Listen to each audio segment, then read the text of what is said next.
Hey everyone, Dave Cook, DeFranco Painting and Wallpaper. So one of the things we're doing today is some cabinet touch-up, and we are working on this Sub-Zero wine cooler with Anthony, who's holding the door.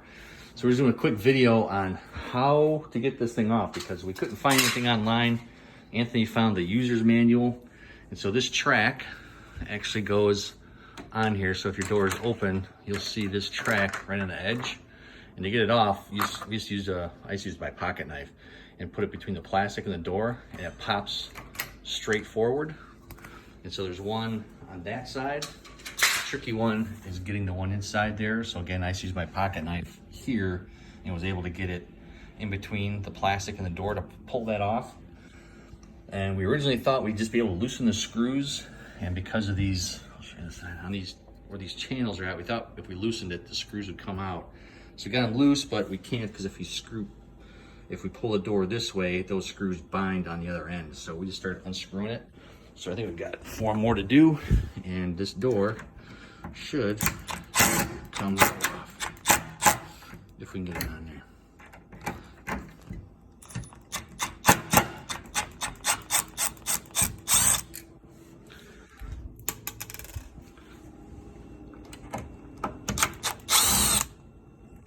And one more. You ready? Mm-hmm.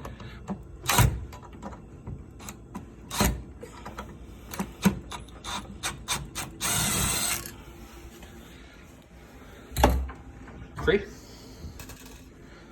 And here we go. Door is off. So we're actually taking this door out because they drilled the hardware on the wrong side. So this is where the door is supposed to go, or the handle is supposed to go.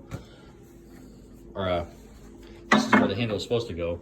They drilled it there, so we have to redo this door, refill in the holes where they attempted to fill that in, and then repaint the door. So that's what we're doing. So there you go. Sub-Zero wine cellar front door, how to get it off. We'll do one when we come back to put it on, because I'm sure that'll be fun. If you have any other questions about working with some of the Sub-Zero or appliance panel covers that they have to be painted, you can shoot us an email, text, or give us a call. We'll see how we can help you and help you live the space you're in.